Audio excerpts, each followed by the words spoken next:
In countless videos of mine, I've taken the position that the Democratic Party, their surrogates in the media, and leftist and liberal commentators and constituents need to adopt a strategically aggressive posture and rhetoric. The facts are on our side 99 times out of 100, and we should not always play defensively. We should reclaim certain narratives, and we should put the Republican Party and the conservative movement on defense. And so I saw this clip on MSNBC between Joy Reid and Democratic Congressman Eric Swalwell, where he seems to endorse that notion, that strategy, on a topic which kind of surprised me because it's a culture war issue which fires up the Republican base and is pretty controversial. So I want to play the clip and unpack it, but before I do, if you haven't yet, please hit that like, subscribe, and the alert bell, and maybe check out my Patreon. I'd appreciate the support. So, Eric Swalwell, he is a prominent Democratic congressman. He ran for president briefly in the 2020 election cycle. And he and Adam Schiff, another Democratic congressman, are real thorns in the side of MAGA and Republicans in Congress. They hate his guts. They hate Adam Schiff's guts. And so Swalwell is extremely effective at provoking Republicans, at dunking on them. He's very, very good at what he does. And so let's play this clip because, again, this concerns adopting an aggressive posture on a controversial culture war issue, and we'll unpack what it might mean for the future of Democratic messaging. I want to play an ad that we actually were going to debut last week, but there were so many other things happening we didn't play it because there is a going on offense piece to this as well. Let me play this ad because it does make the point that Republicans really are fixated on stuff nobody cares about. I don't think anyone other than the 3 million, some odd people who watch Fox News, it's a good number. That's right. But that ain't, there are 227 million adults. They don't even know who Hunter Biden is. That's right. I wish that was true. I hope that's true. Nobody should know who Hunter Biden is. Hunter Biden does not work for the government. He's never worked for the government. He's never wielded state power. He is literally a troubled private citizen who has been investigated at least 4 times by federal authorities between the DOJ and Congress. Now, we should know who Ivanka and Jared Kushner are because they were Trump's children. Their litany of corrupt acts vastly exceeds anything attributable to Hunter Biden, and they wielded state power at the time. So anyway, just sorry for the rant. But here's an ad that I guess you're behind. Let's take a look. MAGA Republicans in Congress and across the country are so obsessed with transgender Americans that they're proposing laws that would effectively create on-demand gender inspections of children.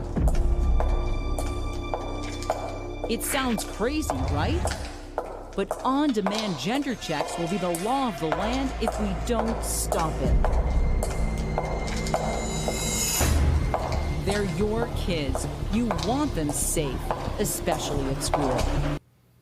It is mind-blowing to me. I think we did. The guy, clearly the person in question is supposed to be, a culture warrior aligned with Trump. They probably should have thrown like a MAGA hat or something on, make it a bit more obvious, but pretty effective ad. The numbers are like maybe 77,000 trans athletes in high schools in the whole country and of 327 million people. I can't imagine how many people are sitting around worrying about, can I get my gym teacher to take the pants down of the kids and check their genitals? It's crazy to me that that's what they're doing, but it is. It's not what parents are worried about. And I'll tell you what, they're worried about their kids being safe in their schools from gun violence. Yeah. But I've finally decided on this issue, MAGA Republicans are not interested in the merits. So let's impose a creep cost. If the logical extension of what you want to do with trans kids is to do an on-demand gender check, that's terrible. We're going to call you a creep.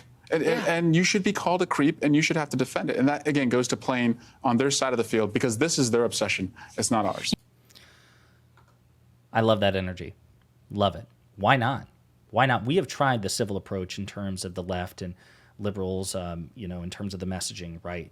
The Michelle Obama ethic, when they go low, we go high. And again, I think that's a beautiful sentiment, and often that should be the case. President Biden, for example, very rarely hits back when people cast aspersions on his family or whatever. And that makes sense because as the president, occupying the highest office in the land, and certainly with a degree of control over the Department of Justice, you do have to be a bit circumspect.